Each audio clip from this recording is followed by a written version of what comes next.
ರಾಜ್ಯದ ಅರ್ಥವೇನು? What is the meaning of the state? ನಾವು ವ್ಯಕ್ತಿಗಳು ಸಮಾಜದಲ್ಲಿ ಬದುಕುತ್ತೇವೆ. ಸಮಾಜದಲ್ಲೇ ರಾಜ್ಯವು ಇರುವುದು. We are all individuals living in A society and state exist in a society. ಆದುದರಿಂದ ಮೊದಲಿಗೆ ಸಂಗಮ, ಆನಂತರ ಕುಟುಂಬಗಳು ಸೇರಿ ಸಮುದಾಯಗಳು, ಸಮುದಾಯಗಳಿಂದ ಸಮಾಜ ಮತ್ತು ರಾಜ್ಯವಿರುತ್ತದೆ ಎನ್ನುವಂಥದ್ದು ಹಿಂದೆ ಪ್ಲಾಟೋ ಅರಿಸ್ಟಾಟಲ್ರವರ ಕಾಲದಿಂದ ನಮಗೆ ಪ್ರಚಲಿತದಲ್ಲಿ ಇರುವ ವಿಷಯವಾಗಿದೆ. ರಾಜ್ಯದ ಅರ್ಥಗಳು ಏನು ಎನ್ನುವುದನ್ನು ತಿಳಿಯಲಿಕ್ಕೆ ಇದು ಪ್ರಯತ್ನವಾಗಿದೆ. ರಾಜ್ಯದ ಸತ್ಯಗಳು ಏನು? What are the truths of state? ಮಾನವ ಸಮುದಾಯಗಳಲ್ಲಿ ರಾಜ್ಯ ಹಿಂದೆಯೂ ಇತ್ತು, ಈಗಲೂ ಇದೆ, ಮುಂದೆಯೂ ಇರುತ್ತದೆ. State existed in human societies in the past. State is a powerful entity in the present. It will continue to be powerful in future also. ರಾಜ್ಯ ಎಲ್ಲಿದೆ? Where is state? ನಮ್ಮ ಬದುಕಿನಲ್ಲಿ ರಾಜ್ಯವನ್ನು ಎಲ್ಲಿ ಕಾಣ್ತೇವೆ? Where do we see state in our life? ಜನನದಿಂದ ಮಸನದವರೆಗೆ, from birth to death. ಈಗ ನೋಡಿ, ಕಡ್ಡಾಯ ಮಾಸ್ಕ್ ಹಾಕುವುದರಿಂದ ದೇಹದ ತಾಪಮಾನವನ್ನು ಗುರುತಿಸುವ ಆಚರಣೆಗಳವರೆಗೆ, from birth to death, from wearing masks to checking of our body temperature. ರಾಜ್ಯದ ಇರುವು ವಿವಿಧ ಸ್ತರಗಳಲ್ಲಿ ನಮಗೆ ಅನುಭವಕ್ಕೆ ಬರುತ್ತದೆ. We experience the state in different ways. ಅವಶ್ಯಕ ಕೇಡಾಗಿ ರಾಜ್ಯ, state as a necessary evil ಅಂತ ಒಂದು ಪರಿಕಲ್ಪನೆ ಇದೆ. ರಾಜ್ಯ ಬೇಕು, ಆದರೆ ರಾಜ್ಯ ಕೆಲವು ಸಲ ನಮಗೆ ಇರುಸು ಮುರುಸು ಮಾಡ್ತದೆ. ರಾಜ್ಯ ನಮಗೆ ಕೆಲವು ಸಲ ನಿಯಂತ್ರಣಗಳನ್ನು ಹಾಕ್ತದೆ. ಆಗ ನಮಗೆ ರಾಜ್ಯ ಕೇಡಾಗಿ ಕಾಣ್ತದೆ. ಈ ಪೊಲೀಸರು ಅಲ್ಲಿ ನಿಲ್ಲೋದು, ಆಡಳಿತ ವ್ಯವಸ್ಥೆಯ ಕೆಲವು ಹಿಂಸೆಗಳು, ಇದನ್ನೆಲ್ಲ ನೋಡಿದಾಗ ಯಾಕಪ್ಪ ಈ ರಾಜ್ಯ ಇದೆ ಅಂತ ಹೇಳಿ ನಮಗೆ ಅನಿಸುವುದು ಉಂಟು. ಅವಶ್ಯಕ ಕೇಡಾಗಿ ರಾಜ್ಯದ ಪರಿಕಲ್ಪನೆ.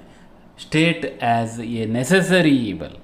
ರಾಜ್ಯ ಕೆಟ್ಟದು, ಆದರೆ ಅದು ಇಲ್ಲದೆ ನಮಗೆ ಬದುಕಲಿಕ್ಕೆ ಆಗೋದಿಲ್ಲ. State is evil but we cannot live without state. ನೋಡಿ, ಆಡಳಿತ ಕೆಟ್ಟದು, ಯಾಕಂತ ಹೇಳಿದರೆ ಅದು ತುಂಬ ನಿಯಂತ್ರಣಗಳನ್ನು ನಮಗೆ ಹಾಕ್ತದೆ. ಆದರೆ ಆಡಳಿತ ಇಲ್ಲದೆ ನಮ್ಮಲ್ಲಿ ವ್ಯವಸ್ಥೆ ಇರುವುದಿಲ್ಲ. ಪೊಲೀಸರು ನಾವು ಬಯಸುವುದಿಲ್ಲ, ಹಿಂಸಾತ್ಮಕ ವಿಧಾನಗಳ ಮೂಲಕ ನಮ್ಮನ್ನು ನಿಯಂತ್ರಿಸ್ತಾರೆ. ಆದರೆ ಅವರು ಇಲ್ಲದೆ ನಮ್ಮ ಬದುಕು ಇಲ್ಲ.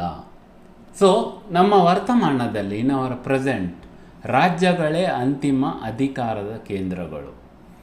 ರಾಜ್ಯಗಳನ್ನು ದಾಟಿ ಅಧಿಕಾರವಿರುವ ಸಂಸ್ಥೆಗಳು ಇಲ್ಲ.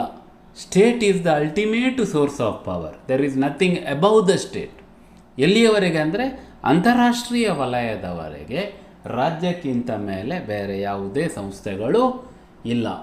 So state, nothing above the state, even at the international level.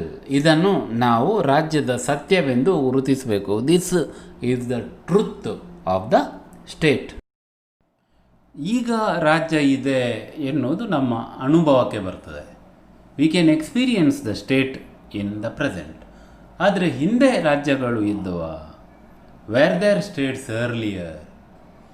ಈ ಪ್ರಶ್ನೆಗೆ ಉತ್ತರ ಸಾಮುದಾಯಿಕ ನೆನಪು ಮತ್ತು ಮರೆವುಗಳ ಸಂರಚನೆಯಲ್ಲಿ ಗ್ರಹಿಸಿಕೊಳ್ಬೇಕು.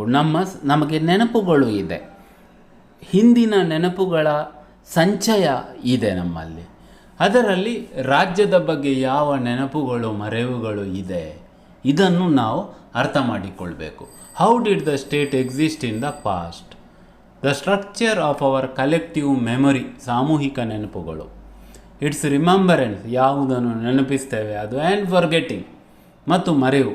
ಇವುಗಳ ಡೈನಾಮಿಕ್ಸ್ ಅಂದರೆ ಚಲನೆಯಲ್ಲಿ ನಾವು ರಾಜ್ಯವನ್ನು ಗ್ರಹಿಸಬೇಕಾಗ್ತದೆ. ನೋಡಿ, ನಾವು ನಮ್ಮ ಬದುಕಿನ ಆರಂಭಕ್ಕೆ ಹೋದರೆ ಬೇಟೆ ಸಂಗ್ರಹದ ಕಾಲದಲ್ಲಿ in the age of hunting gathering stage ನಮ್ಮ ಪೂರ್ವಜರು ಬೇಟೆ ಆಡ್ತಾ ಸಂಗ್ರಹದ ಬದುಕುವಾಗ ಕೃಷಿ ಹೈನುಗಾರಿಕೆಯ ಯುಗದಲ್ಲಿ ಎಗ್ರಿಕಲ್ಚರಲ್ ಮತ್ತು ಪ್ಯಾಸ್ಟರಲ್ ಸ್ಟೇಜ್ ಹೈನುಗಾರಿಕೆ during the age of great monarchies ಮಹಾರಾಜ್ಯ ಸಂಸ್ಥಾನಗಳು ಸ್ಥಾಪನೆ ಆದಾಗ ಗುಪ್ತ ರಾಜ್ಯವಂಶ ಇರಬಹುದು ಅಥವಾ ಭಾರತದ ಮುಘಲ್ ಸಾಮ್ರಾಜ್ಯ ಇರಬಹುದು. ಹೀಗೆ ಗ್ರೇಟ್ ಮೊನಾರ್ಕಿ ಮಹಾರಾಜ್ಯ ವಂಶದ ಕಾಲದಲ್ಲಿ ರಾಜ್ಯ ಹೇಗೆ ಇತ್ತು. ಡ್ಯೂರಿಂಗ್ ದ ಕೊಲೋನಿಯಲ್ ಟೈಮ್ಸ್ ಬ್ರಿಟಿಷರು ಅಥವಾ ಯುರೋಪಿನವರು ಬಂದು ಭಾರತವನ್ನು ವಸಾಹತುಶಾಹಿ ಆಡಳಿತಕ್ಕೆ ಒಳಪಡಿಸಿದಾಗ ಯಾವ ಮಾದರಿಯ ರಾಷ್ಟ್ರಗಳು ಇತ್ತು. ವಿಜ್ಞಾನ ತಂತ್ರಜ್ಞಾನ ಪ್ರಧಾನ ಕೈಗಾರೀಕರಣದ ಯುಗದಲ್ಲಿ in the age of science technology driven industrialisation ರಾಜ್ಯ ಹೇಗೆ ಬದಲಾಯಿತು. ಮತ್ತು ಈಗ ಮಾಹಿತಿ ತಂತ್ರಜ್ಞಾನದ ಯುಗ ಏಜ್ ಆಫ್ ಇನ್ಫಾರ್ಮೇಷನ್ ಸೈನ್ಸ್ ಕೃತಕ ಬುದ್ಧಿಮತ್ತೆ ಆರ್ಟಿಫಿಷಿಯಲ್ ಇಂಟೆಲಿಜೆನ್ಸ್ ಬೆಳೆಯುವ ಯುಗ ಇದು. ಈ ಸಮಯದಲ್ಲಿ ರಾಜ್ಯ ಹೇಗೆ ಇದೆ ಅಂತ ನೋಡುವಾಗ ನಾವು ಎಲ್ಲ ಕಾಲಕ್ಕೂ ಅನ್ವಯವಾಗುವ ಕೆಲವು ಪ್ರಶ್ನೆಗಳನ್ನು ಕೇಳ್ಬೋದು. We can ask some questions which apply to all time. ಎಲ್ಲ ಕಾಲಕ್ಕೂ ಸಾರ್ವತ್ರಿಕವಾದ ಪ್ರಶ್ನೆಗಳು. ಯಾರು ಅಧಿಕಾರ ಸಬಲರು? Who were the powerful? ಯಾರು ಅಧಿಕಾರ ವಂಚಿತರು? Who were the powerless? ಈಗ ಕೃಷಿ ಹೈನುಗಾರಿಕೆಯ ಯುಗದಲ್ಲಿ ಯಾರ ಹತ್ರ ಅಧಿಕಾರ ಇತ್ತು, ಯಾರ ಹತ್ರ ಅಧಿಕಾರ ಇರಲಿಲ್ಲ. ಮಹಾರಾಜ್ಯ ಪ್ರಭುತ್ವಗಳ ಸಮಯದಲ್ಲಿ ಅಧಿಕಾರ ಯಾರ ಹತ್ರ ಇದ್ದರು, ಯಾರ ಹತ್ರ ಇರಲಿಲ್ಲ. ಸೊ ಅಧಿಕಾರ ಸಬಲರು ಯಾರು, ಅಧಿಕಾರ ವಂಚಿತರು ಯಾರು? ಹೂ ಆರ್ ದ ಪವರ್ ಎನೇಬಲ್ಡ್, ಅಧಿಕಾರ ಇರುವವರು, and who are the power disabled, ಅಧಿಕಾರ ಇಲ್ಲದವರು. What is the relationship between power enabled and power disabled? ಅಧಿಕಾರ ಇರುವವರು ಮತ್ತು ಅಧಿಕಾರ ವಂಚಿತರ ನಡುವಿನ ಸಂಬಂಧಗಳು ಹೇಗಿತ್ತು? ಈ ಪ್ರಶ್ನೆಗಳನ್ನು ನಾವು ಚರಿತ್ರೆಯ ಘಟನೆಗಳಿಗೆ ಕೇಳ್ತಾ ಹೋಗಬೇಕು. We should ask this questions to the historical events. ಆಗ ನಮಗೆ ಬೇರೆ ಬೇರೆ ಉತ್ತರಗಳು ಸಿಗ್ತವೆ. Then we get different answer. ಈ ಕಾರಣದಿಂದಾಗಿ ರಾಜ್ಯಕ್ಕೆ ವಿವಿಧ ಅರ್ಥಗಳು. Because of this reason state is a multi meaning concept. ಅದನ್ನೇ ನಾನು ಪ್ರಶ್ನೆಯಾಗಿ ಫಸ್ಟಿಗೆ ಕೇಳಿದ್ದೇನೆ. ರಾಜ್ಯ ಯಾಕೆ ವಿವಿಧ ಅರ್ಥಗಳ ಪರಿಕಲ್ಪನೆ? Why state is multi meaning concept? ಯಾಕೆ ಅಂತ ಹೇಳಿದರೆ, ಮಾನವ ವಿಕಾಸದ ಸುದೀರ್ಘ ಚರಿತ್ರೆಯಲ್ಲಿ in the long history of human evolution ರಾಜ್ಯ ನಿರಂತರ ಬದಲಾಗಿದೆ. State has continuously changed. ಅದನ್ನು ನಾವು ಪ್ರಶ್ನೆಗಳನ್ನು ಕೇಳುವ ಮೂಲಕ, ಯಾವ ರೀತಿಯ ಪ್ರಶ್ನೆಗಳು? ಸಾರ್ವತ್ರಿಕ ಎಲ್ಲ ಕಾಲಕ್ಕೂ ಅನ್ವಯಿಸುವಂತಹ ಪ್ರಶ್ನೆಗಳನ್ನು ಕೇಳುವ ಮೂಲಕ ಅರ್ಥ ಮಾಡಿಕೊಳ್ಳುವ ಪ್ರಯತ್ನವನ್ನು ಮಾಡಿ. ರಾಜ್ಯ ವಿವಿಧ ಸಂಸ್ಥೆಗಳು ಬೆಸೆದುಕೊಂಡು ರಚನೆಯಾಗಿರುವ ವಾಗ್ಮಯವಾಗಿದೆ. State is a structure of various interrelated institutions with its own discourse. ಎಲ್ಲ ವ್ಯಕ್ತಿಗಳು ಮತ್ತು ಸಂಘ ಸಂಸ್ಥೆಗಳಿಗಿಂತ the power of the state is above all individuals and institutions in the society. ರಾಜ್ಯದ ಶಕ್ತಿ ಶ್ರೇಷ್ಠ, ವ್ಯಕ್ತಿ ಶ್ರೇಷ್ಠ ಅಲ್ಲ, ಸಂಘ ಸಂಸ್ಥೆಗಳು ಶ್ರೇಷ್ಠ ಅಲ್ಲ, ರಾಜ್ಯವೇ ಶ್ರೇಷ್ಠ. ಇಲ್ಲಿ ಒಂದು ಶಬ್ದ ನೀವು ಬಳಸಬೇಕು, ಅರ್ಥ ಮಾಡಿಕೊಳ್ಬೇಕು. ವಾಗ್ಮಯ, ಡಿಸ್ಕೋರ್ಸ್ ಅಂತ ಅದನ್ನು ಇಂಗ್ಲೀಷಲ್ಲಿ ಹೇಳ್ತಾರೆ. ಹಾಗಂದರೆ ಏನು? ಡಿಸ್ಕೋರ್ಸ್ ಅಂತ ಹೇಳಿದರೆ, ಈಗ ಒಬ್ಬ ವ್ಯಕ್ತಿ ಯಾವಾಗಲೂ ಏನು ಆಲೋಚನೆ ಮಾಡ್ತಾನೆ, ಮಾತಾಡುವಾಗ, ಯೋಚಿಸುವಾಗ ಅವನಿಗೆ ಯಾವಾಗಲೂ ಒಂದು ಗುಪ್ತ ಪ್ರಜ್ಞೆ ಕೆಲಸ ಮಾಡ್ತಾ ಇರ್ತದೆ.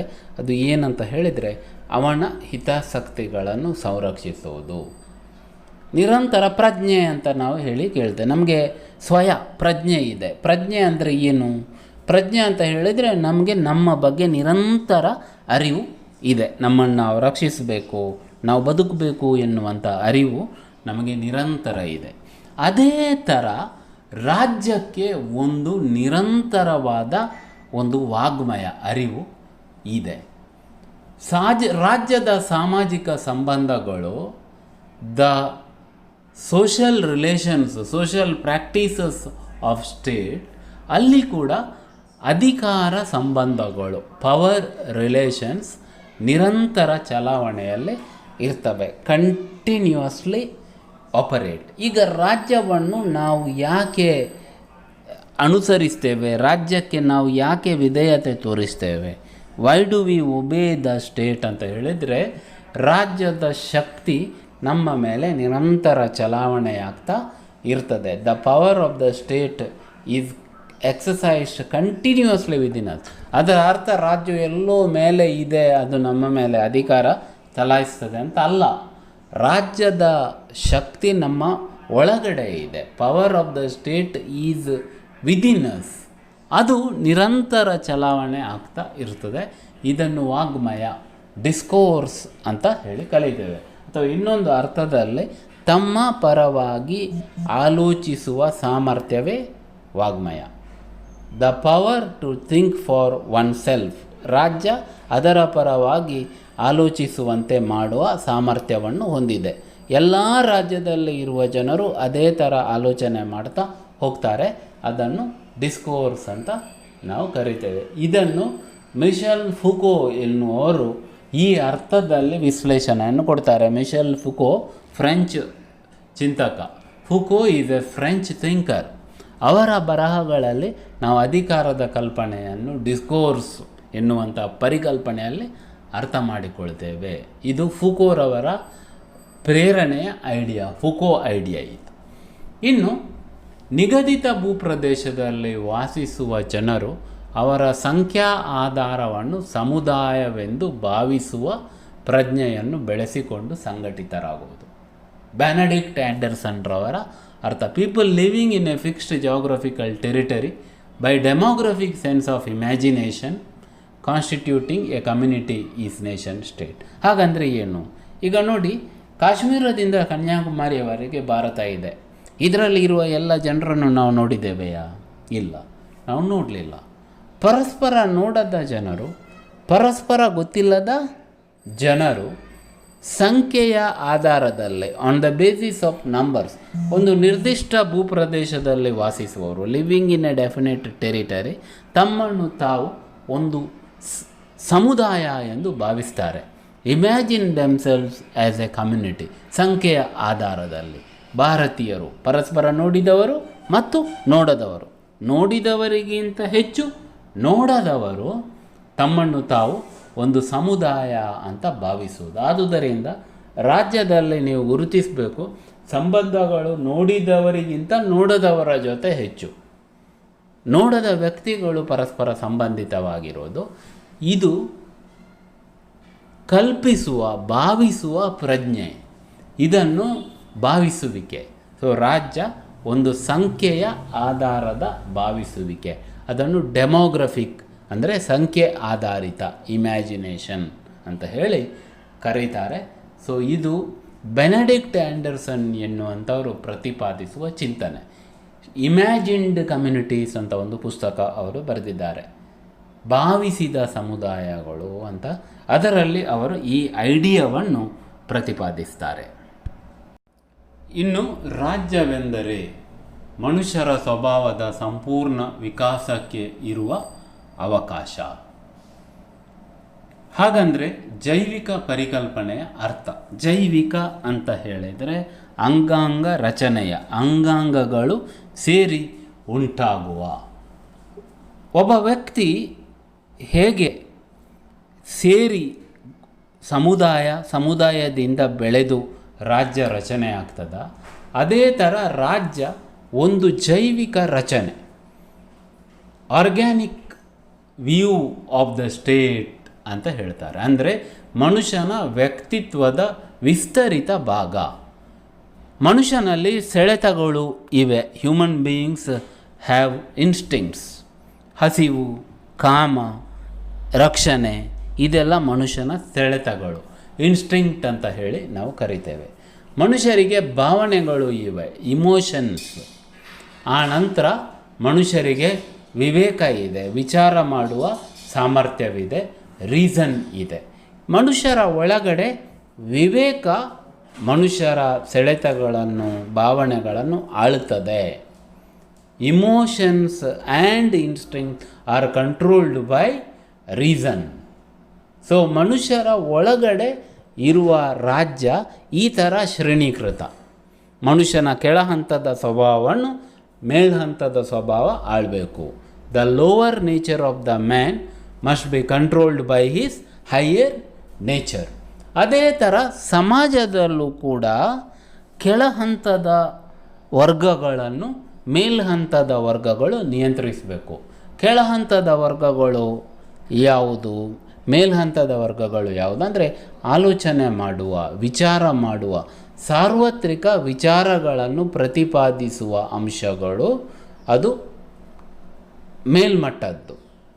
ಬರೇ ಆಸೆ ಆಕಾಂಕ್ಷೆಗಳಿಗೆ ಸಂಬಂಧಿಸಿದ ವಿಚಾರಗಳು ಕೆಳಮಟ್ಟದ್ದು. ಸಮಾಜದಲ್ಲಿ ಕೆಳ ಹಂತದ ವಿಚಾರಗಳನ್ನು ಮೇಲ್ಹಂತದ ವಿಚಾರಗಳು ನಿಯಂತ್ರಿಸಬೇಕು ಎನ್ನುವಂಥ ಪರಿಕಲ್ಪನೆ. ಇದನ್ನು organic theory of the state, ಜೈವಿಕ ಪರಿಕಲ್ಪನೆಯ ರಾಜ್ಯ ಅಂತ ಹೇಳಿ ಪರಿಗಣಿಸಬಹುದು. ಅರಿಸ್ಟಾಟಲ್, ಪ್ಲಾಟೋ ಮುಂತಾದವರು ಈ ಥರದ ರಾಜ್ಯದ ಕಲ್ಪನೆಯನ್ನು ಪ್ರತಿಪಾದಿಸ್ತಾರೆ. ಇನ್ನು ನಿಗದಿತ ತರ್ಕಗಳಂತೆ ಚಲಾವಣೆಯಾಗುವ ಅಧಿಕಾರ, ಇದನ್ನು ಯಾಂತ್ರಿಕ ರಾಜ್ಯದ ಪರಿಕಲ್ಪನೆ ಅಂತ ಹೇಳ್ತಾರೆ. Mechanical concepts of the state. ರಾಜ್ಯ ಒಂದು ಗಡಿಯಾರದ ಥರ. State is like A watch. ನಿಗದಿತ ಚಲನೆಗಳು ಇವೆ, ಅದರ ಪ್ರಕಾರ ಅದು ಚಲಾವಣೆ ಆಗ್ತಾ ಇರ್ತದೆ. ಯಾರು ಬೇಕಾದರೂ ಗಡಿಯಾರ ಕಟ್ಟಲಿ, ಓವರ್ ಮೇಟ ಇದ ವಾಚ್. ಆದರೆ ಗಡಿಯಾರ ಚಲಿಸುವುದು ಅದರ ರಚನೆಯ ಆಧಾರದಲ್ಲಿ. ಶ್ರೀಮಂತ ಗಡಿಯಾರ ಕಟ್ಟಿದೆ ಅಂತ ಹೇಳಿ ರಾಜ್ಯ ಒಂದು ಥರ, ಬಡವ ಗಡಿಯಾರ ಕಟ್ಟಿದ್ದಾನೆ ಅಂತ ಹೇಳಿ ಗಡಿಯಾರ ಇನ್ನೊಂದು ಥರ ಕೆಲಸ ಮಾಡೋದಿಲ್ಲ. ಯಾಂತ್ರಿಕ ತರ್ಕಗಳು ಅಂತ ಇದನ್ನು ಹೇಳೋದು. Mechanical logics. ರಾಜ್ಯಕ್ಕೆ ಅದರದ್ದೇ ಆದ ಯಾಂತ್ರಿಕ ತರ್ಕಗಳು ಇದೆ. 5 ವರ್ಷಗಳಿಗೊಮ್ಮೆ ಚುನಾವಣೆ ಆಗಬೇಕು, ಚುನಾವಣೆಯಲ್ಲಿ ಸೋತ ಪಕ್ಷ ಅಧಿಕಾರವನ್ನು ಬಿಟ್ಟುಕೊಡಬೇಕು, ಚುನಾವಣೆಯಲ್ಲಿ ಗೆದ್ದವರು ಅಧಿಕಾರವನ್ನು ಚಲಾವಣೆ ಮಾಡಬೇಕು. ಇದೆಲ್ಲ ಯಾಂತ್ರಿಕ ತರ್ಕಗಳು. Mechanistic view of the state ಅಂತ ಹೇಳಿ ಇದನ್ನು ಪರಿಗಣಿಸ್ತಾರೆ. ಇದನ್ನು ಥಾಮಸ್ ಹಾಬ್ಸ್, ಮೆಕಿಯಾವೆಲ್ಲಿ ಮುಂತಾದವರು ಪ್ರತಿಪಾದಿಸ್ತಾರೆ. This view is applied by Thomas Hobbes and ಮೆಕಿಯಾವೆಲ್ಲಿ.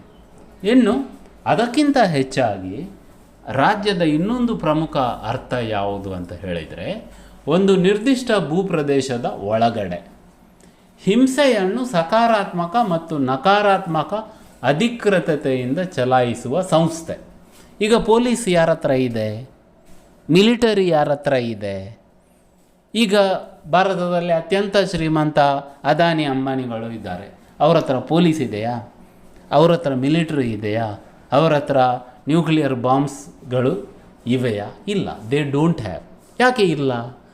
ಯಾಕಂತ ಹೇಳಿದರೆ, ಒಂದು ಭೂಪ್ರದೇಶದ ಒಳಗಡೆ ಹಿಂಸೆಯನ್ನು ಸಕಾರಾತ್ಮಕ ಮತ್ತು ನಕಾರಾತ್ಮಕ ಅಧಿಕೃತತೆಯಿಂದ ಚಲಾಯಿಸುವ ಸಂಸ್ಥೆ ರಾಜ್ಯ ಮಾತ್ರ.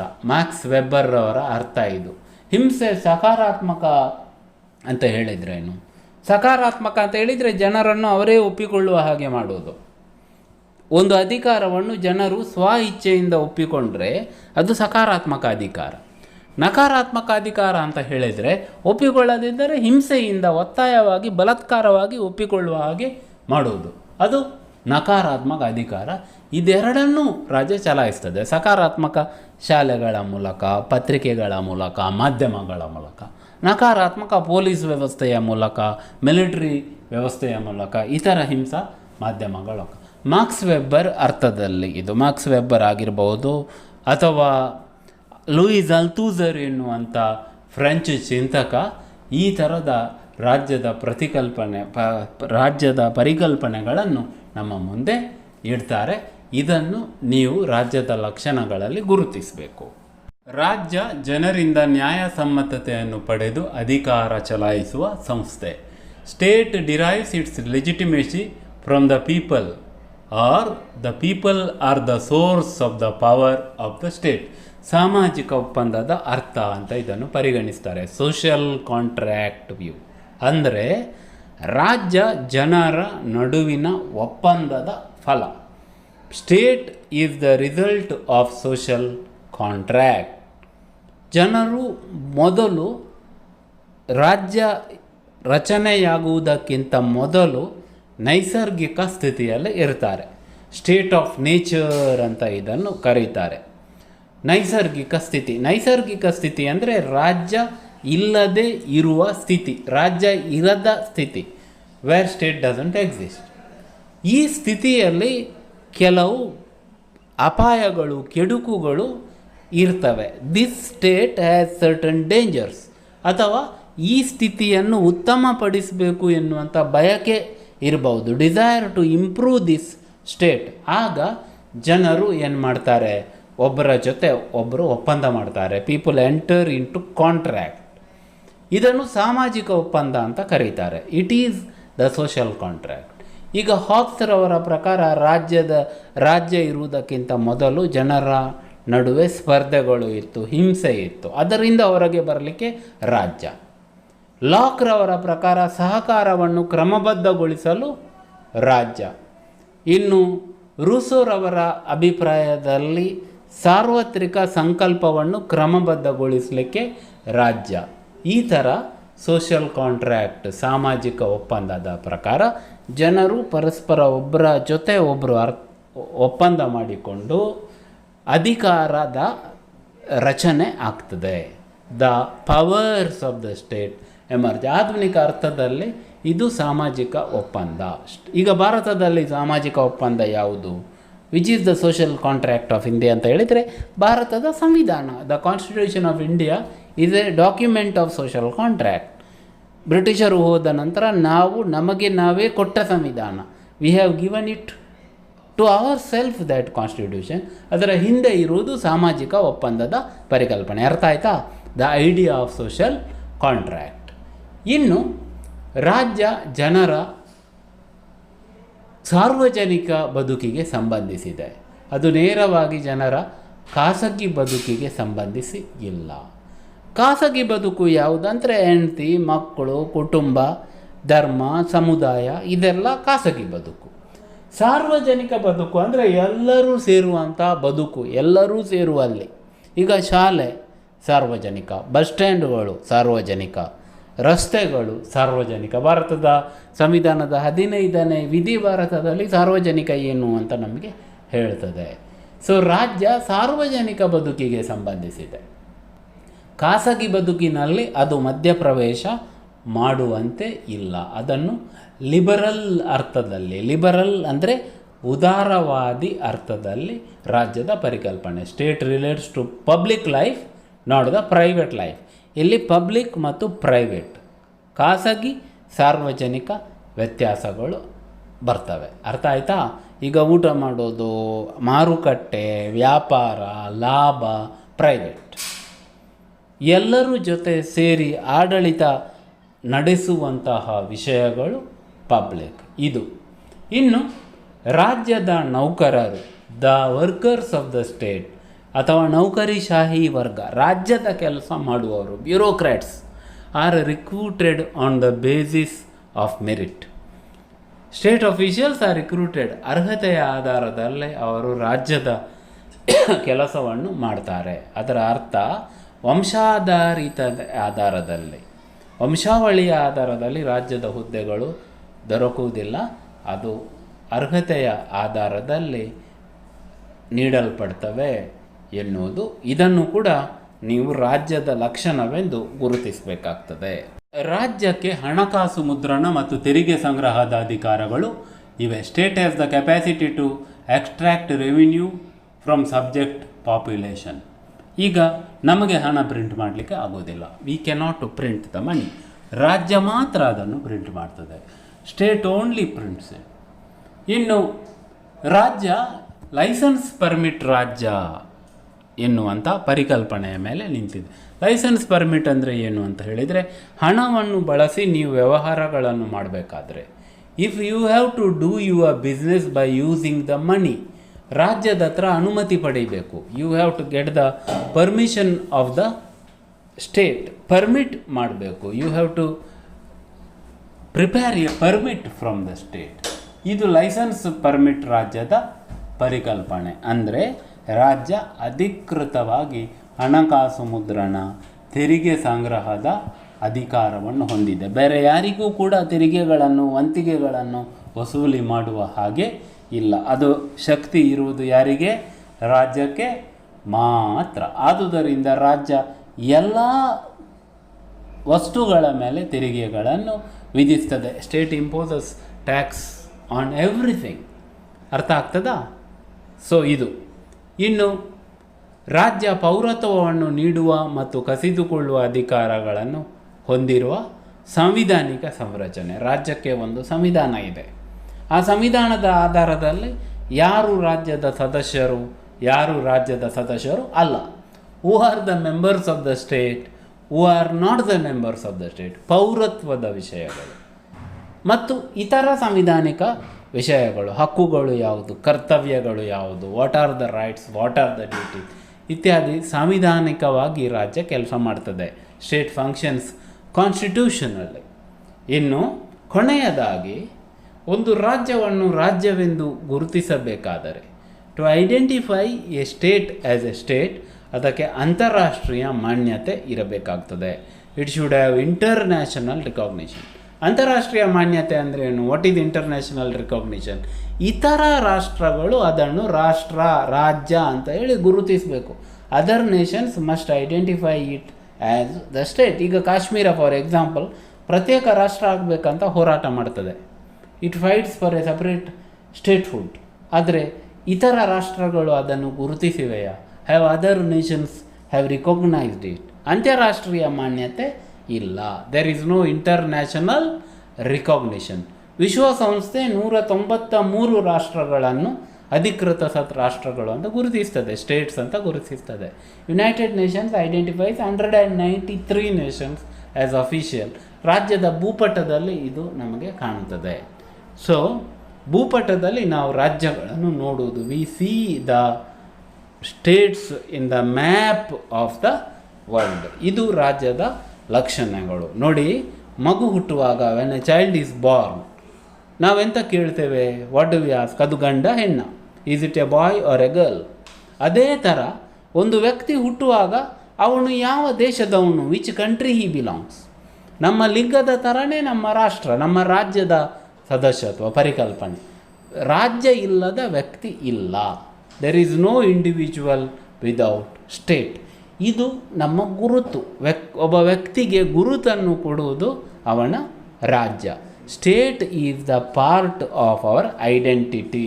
ನಮ್ಮ ಗುರುತಿನ ಒಂದು ಭಾಗವಾಗಿದೆ ಅಂತ ಹೇಳಿ ನೀವು ಅರ್ಥ ಮಾಡಿಕೊಳ್ಬೇಕು. ಸೊ ನಾನು ನಿಮಗೆ ಎಂತ ಹೇಳಿದೆ, ಈ ಎಲ್ಲ ಸ್ಲೈಡ್ಗಳಲ್ಲಿ ನಾನು ಹೇಳಿದ್ದೇನೆಂದರೆ ರಾಜ್ಯ ಹಿಂದೆಯೂ ಇದೆ, ಈಗಲೂ ಇದೆ. ಈಗ ರಾಜ್ಯ ನಮ್ಮ ಅನುಭವಕ್ಕೆ ಬರ್ತದೆ.